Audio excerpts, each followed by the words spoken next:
পৃথিৱীৰ তৃতীয় উচ্চতম পৰ্বতশৃংগটোৰ নাম কি? উত্তৰ কাঞ্চনজংঘা। পৃথিৱীৰ তৃতীয় উচ্চতম পৰ্বতশৃংগটোৰ নাম হৈছে কাঞ্চনজংঘা। পৃথিৱীৰ সৰ্বোচ্চ পৰ্বতশৃংগটোৰ নাম কি? উত্তৰ মাউণ্ট এভাৰেষ্ট। পৃথিৱীৰ সৰ্বোচ্চ পৰ্বতশৃংগটোৰ নাম হৈছে মাউণ্ট এভাৰেষ্ট। কাঞ্চনজংঘা পৰ্বতশৃংগটোৰ উচ্চতা প্ৰায় কিমান মিটাৰ? উত্তৰ প্ৰায় ৮৫৮৬ মিটাৰ।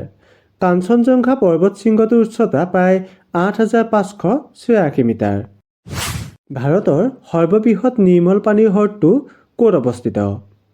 উত্তৰ জম্মু আৰু কাশ্মীৰ। ভাৰতৰ সৰ্ববৃহৎ নিৰ্মল পানীৰ হ্ৰদটো জম্মু আৰু কাশ্মীৰত অৱস্থিত। ভাৰতৰ সৰ্ববৃহৎ নিৰ্মল পানীৰ হ্ৰদটোৰ নাম কি? উত্তৰ উলাৰ হ্ৰদ। ভাৰতৰ সৰ্ববৃহৎ নিৰ্মল পানীৰ হ্ৰদটোৰ নাম হৈছে উলাৰ হ্ৰদ। তামিলনাডুৰ মাটিকালি কিমান বৰ্গ কিলোমিটাৰ? উত্তৰ ১,৩০,০৫৮ বৰ্গ কিলোমিটাৰ। তামিলনাডুৰ মাটিকালি হৈছে ১,৩০,০৫৮ বৰ্গ কিলোমিটাৰ। বিহাৰ আৰু ঝাৰখণ্ড উত্তৰ প্ৰদেশৰ কোনটো দিশত অৱস্থিত? উত্তৰ পূব দিশত। বিহাৰ আৰু ঝাৰখণ্ড উত্তৰ প্ৰদেশৰ পূব দিশত অৱস্থিত। লোকসভাৰ সংসদত ছত্তীশগড়ৰ আসনৰ সংখ্যা কিমানখন? উত্তৰ ১১খন। লোকসভাৰ সংসদত ছত্তীশগড়ৰ আসনৰ সংখ্যা হৈছে ১১খন।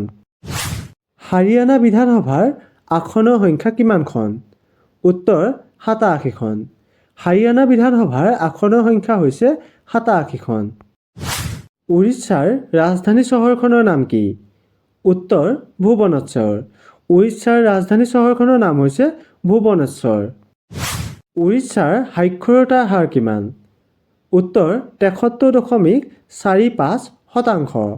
উৰিষ্যাৰ সাক্ষৰতাৰ হাৰ হৈছে ৭৩.৪৫%। নাগালেণ্ডৰ মাটিকালি কিমান বৰ্গ কিলোমিটাৰ? উত্তৰ ১৬,৫৭৯ বৰ্গ কিলোমিটাৰ। নাগালেণ্ডৰ মাটিকালি হৈছে ১৬,৫৭৯ বৰ্গ কিলোমিটাৰ। গুজৰাটৰ প্ৰতিষ্ঠা দিৱস কোন তাৰিখে পালন কৰা হয়? উত্তৰ ১ মে'।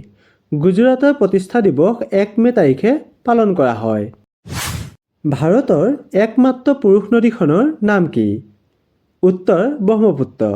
ভাৰতৰ একমাত্ৰ পুৰুষ নদীখনৰ নাম হৈছে ব্ৰহ্মপুত্ৰ। ব্ৰহ্মপুত্ৰ নদীৰ উৎপত্তি ক'ৰ পৰা হৈছে?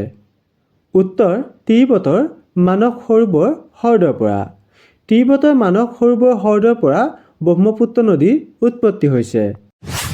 হাৰিয়ানাৰ দক্ষিণ দিশত ভাৰতৰ কোনখন ৰাজ্য অৱস্থিত? উত্তৰ ৰাজস্থান। হাৰিয়ানাৰ দক্ষিণ দিশত ভাৰতৰ ৰাজস্থান অৱস্থিত। হিমাচল প্ৰদেশৰ গ্ৰীষ্মকালীন ৰাজধানী চহৰখনৰ নাম কি? উত্তৰ চিমলা। হিমাচল প্ৰদেশৰ গ্ৰীষ্মকালীন ৰাজধানী চহৰখনৰ নাম হৈছে চিমলা। হিমাচল প্ৰদেশৰ শীতকালীন ৰাজধানী চহৰখনৰ নাম কি? উত্তৰ ধৰমশালা। হিমাচল প্ৰদেশৰ শীতকালীন ৰাজধানী চহৰখনৰ নাম হৈছে ধৰমশালা। টাৱাং কোনখন ৰাজ্যৰ অন্যতম প্ৰধান চহৰ? উত্তৰ অৰুণাচল প্ৰদেশ। টাৱাং অৰুণাচল প্ৰদেশৰ এখন অন্যতম প্ৰধান চহৰ। উত্তৰাখণ্ড বিধানসভাৰ আসনৰ সংখ্যা কিমান? উত্তৰ ৭০খন। উত্তৰাখণ্ড বিধানসভাৰ আসনৰ সংখ্যা হৈছে ৭০খন। ঐতিহাসিক গুজৰি মহল ভাৰতৰ কোন ঠাইত অৱস্থিত? উত্তৰ মধ্যপ্ৰদেশৰ গোৱালিয়ৰ। মধ্যপ্ৰদেশৰ গোৱালিয়ৰত ঐতিহাসিক গুজৰি মহল অৱস্থিত। কেৰালাৰ ৰাজধানী চহৰখনৰ নাম কি? উত্তৰ তিৰুৱনন্তপুৰম। কেৰালাৰ ৰাজধানী চহৰখনৰ নাম হৈছে তিৰুৱনন্তপুৰম। কুতুবুদ্দিন আইবাকে নিৰ্মাণ কৰা ঐতিহাসিক কুতুব মিনাৰ ভাৰতৰ ক'ত অৱস্থিত? উত্তৰ দিল্লী। কুতুবুদ্দিন আইবাকে নিৰ্মাণ কৰা ঐতিহাসিক কুতুব মিনাৰ ভাৰতৰ দিল্লীত অৱস্থিত। শংখ, দামোদৰ, সুবৰ্ণৰেখা ইত্যাদি কোনখন ৰাজ্যৰ মুখ্য নদী? উত্তৰ ঝাৰখণ্ড। শংখ, দামোদৰ, সুবৰ্ণৰেখা ইত্যাদি ঝাৰখণ্ডৰ মুখ্য নদী। কেৰালাৰ জনসংখ্যা কিমান? উত্তৰ ৩,৩৩,৮৭,৬৭৭ জন। কেৰালাৰ জনসংখ্যা হৈছে ৩,৩৩,৮৭,৬৭৭ জন। ত্ৰিপুৰা বিধানসভাৰ আসনৰ সংখ্যা কিমান? উত্তৰ 60খন। ত্ৰিপুৰা বিধানসভাৰ আসনৰ সংখ্যা হৈছে 60খন। লোকসভাৰ সংসদত পশ্চিম বংগৰ আসনৰ সংখ্যা কেইখন? উত্তৰ 42খন। লোকসভাৰ সংসদত পশ্চিম বংগৰ আসনৰ সংখ্যা হৈছে 42খন। তেলেংগানাৰ প্ৰতিষ্ঠা দিৱস কোন তাৰিখে পালন কৰা হয়?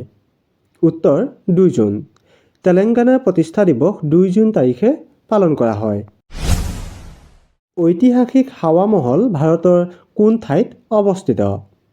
উত্তৰ ৰাজস্থানৰ জয়পুৰত। ঐতিহাসিক হাৱা মহল ভাৰতৰ ৰাজস্থানৰ জয়পুৰত অৱস্থিত। পাৰভেজ শ্বাহে নিৰ্মাণ কৰা ঐতিহাসিক পাথৰ কি মছজিদ ভাৰতৰ ক'ত অৱস্থিত? উত্তৰ বিহাৰৰ পাটনাত। বিহাৰৰ পাটনাত পাথৰ কি মছজিদ অৱস্থিত। ভৰতপুৰ পক্ষী অভয়াৰণ্য ভাৰতৰ ক'ত অৱস্থিত? উত্তৰ ৰাজস্থানৰ ভৰতপুৰত। ৰাজস্থানৰ ভৰতপুৰত ভৰতপুৰ পক্ষী অভয়াৰণ্য অৱস্থিত। নেপাল উত্তৰাখণ্ডৰ কোন দিশত অৱস্থিত? উত্তৰ পূব দিশত। নেপাল উত্তৰাখণ্ডৰ পূব দিশত অৱস্থিত। তেহৰী নদী বান্ধ উত্তৰাখণ্ডৰ কোনখন নদীৰ ওপৰত নিৰ্মাণ কৰা হৈছে? উত্তৰ ভাগীৰথী নদী। তেহৰী নদী বান্ধ উত্তৰাখণ্ডৰ ভাগীৰথী নদীৰ ওপৰত নিৰ্মাণ কৰা হৈছে। প্ৰতি 1000 জন পুৰুষৰ বিপৰীতে উত্তৰাখণ্ডত মহিলাৰ অনুপাত কিমান? উত্তৰ 963 গৰাকী। প্ৰতি 1000 জন পুৰুষৰ বিপৰীতে উত্তৰাখণ্ডত 963 গৰাকী মহিলা আছে। বৰ্ধমান ভাৰতৰ কোনখন ৰাজ্যৰ অন্যতম প্ৰধান চহৰ? উত্তৰ পশ্চিম বংগ। বৰ্ধমান ভাৰতৰ পশ্চিম বংগৰ অন্যতম প্ৰধান চহৰ। মেঘালয়ৰ দক্ষিণ পশ্চিম দিশত কোনখন চুবুৰীয়া ৰাষ্ট্ৰ অৱস্থিত? উত্তৰ বাংলাদেশ। মেঘালয়ৰ দক্ষিণ পশ্চিম দিশত বাংলাদেশ অৱস্থিত। মেঘালয়ৰ উত্তৰ পূব দিশত ভাৰতৰ কোনখন ৰাজ্য অৱস্থিত? উত্তৰ অসম। মেঘালয়ৰ উত্তৰ পূব দিশত অসম অৱস্থিত। মেঘালয়ৰ মাটিকালি কিমান বৰ্গ কিলোমিটাৰ? উত্তৰ 22,429 বৰ্গ কিলোমিটাৰ। মেঘালয়ৰ মাটিকালি হৈছে 22,429 বৰ্গ কিলোমিটাৰ। বান্দিপুৰ ৰাষ্ট্ৰীয় উদ্যান ভাৰতৰ ক'ত অৱস্থিত? উত্তৰ কৰ্ণাটক। বান্দিপুৰ ৰাষ্ট্ৰীয় উদ্যান ভাৰতৰ কৰ্ণাটকত অৱস্থিত। ভাৰতৰ কোন ঠাইক ঈশ্বৰৰ বাসস্থান বুলি কোৱা হয়? উত্তৰ উত্তৰ প্ৰদেশৰ প্ৰয়াগৰাজ। উত্তৰ প্ৰদেশৰ প্ৰয়াগৰাজক ভাৰতৰ ঈশ্বৰৰ বাসস্থান বুলি কোৱা হয়। ভাৰতৰ কোনখন নদীক পবিত্ৰ নদী বুলি কোৱা হয়? উত্তৰ গংগা। ভাৰতৰ গংগাক পবিত্ৰ নদী বুলি কোৱা হয়। আকবৰৰ কবৰস্থান ভাৰতৰ ক'ত অৱস্থিত? উত্তৰ উত্তৰ প্ৰদেশৰ চিকান্দাৰত। উত্তৰ প্ৰদেশৰ চিকান্দাৰত আকবৰৰ কবৰস্থান অৱস্থিত। ৰাজীৱ গান্ধীৰ সমাধি ক্ষেত্ৰখনৰ নাম কি?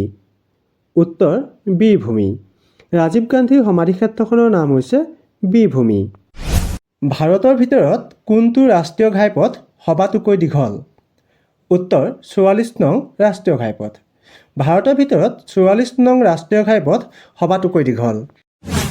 ভাৰতৰ দীৰ্ঘতম ৰাষ্ট্ৰীয় ঘাইপথ থকা ৰাজ্যখনৰ নাম কি? উত্তৰ মহাৰাষ্ট্ৰ।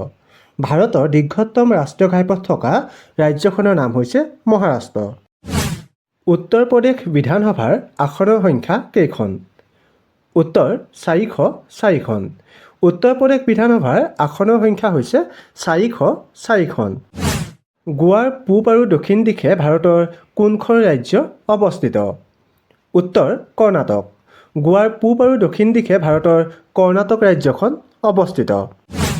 ছিকিমৰ মাটিকালি কিমান বৰ্গ কিলোমিটাৰ? উত্তৰ 7,094 বৰ্গ কিলোমিটাৰ। ছিকিমৰ মাটিকালি হৈছে 7,094 বৰ্গ কিলোমিটাৰ। হিমাচল প্ৰদেশৰ প্ৰতিষ্ঠা দিৱস কোন তাৰিখে পালন কৰা হয়?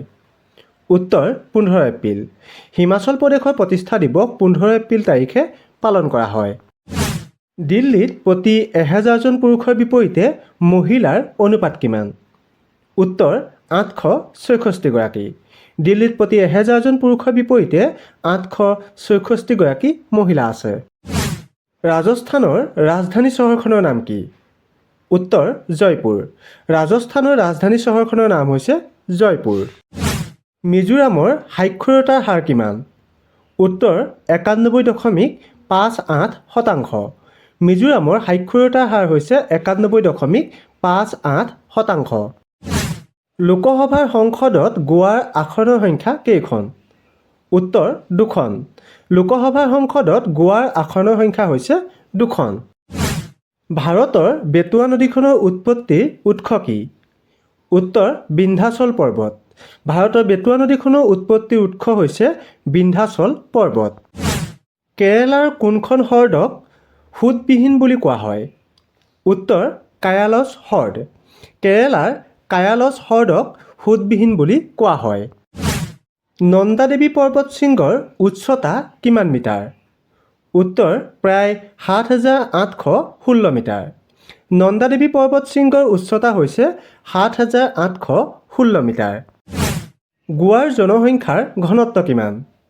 উত্তৰ প্ৰতি বৰ্গ কিলোমিটাৰত 394 জন। গোৱাৰ জনসংখ্যাৰ ঘনত্ব হৈছে প্ৰতি বৰ্গ কিলোমিটাৰত 394 জন। পানাজী আৰু মাৰগাঁও কোনখন ৰাজ্যৰ প্ৰধান চহৰ? উত্তৰ গোৱা। পানাজী আৰু মাৰগাঁও গোৱাৰ প্ৰধান চহৰ। মধ্যপ্ৰদেশৰ মূল ভাষা কি? উত্তৰ হিন্দী। মধ্যপ্ৰদেশৰ মূল ভাষা হৈছে হিন্দী। কেৰালাৰ মাটিকালি কিমান বৰ্গ কিলোমিটাৰ? উত্তৰ 38,863 বৰ্গ কিলোমিটাৰ। কেৰালাৰ মাটিকালি হৈছে 38,863 বৰ্গ কিলোমিটাৰ। চণ্ডীগড়ৰ প্ৰতিষ্ঠা দিৱস কোন তাৰিখে পালন কৰা হয়?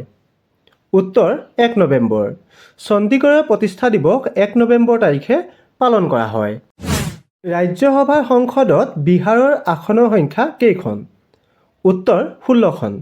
ৰাজ্যসভাৰ সংসদত বিহাৰৰ আসনৰ সংখ্যা হৈছে 16খন। ৰাজ্যসভাৰ সংসদত গুজৰাটৰ আসনৰ সংখ্যা কেইখন? উত্তৰ 11খন। ৰাজ্যসভাৰ সংসদত গুজৰাটৰ আসনৰ সংখ্যা হৈছে 11খন। ভিক্টোৰিয়া মেম'ৰিয়েল ভাৰতৰ কোন ঠাইত অৱস্থিত? উত্তৰটো কমেণ্ট কৰি জনাব। আৰু যিসকলৰ ভিডিঅ'টো চাই ভাল লাগিলে আগলৈ শ্বেয়াৰ কৰি দিব। ধন্যবাদ।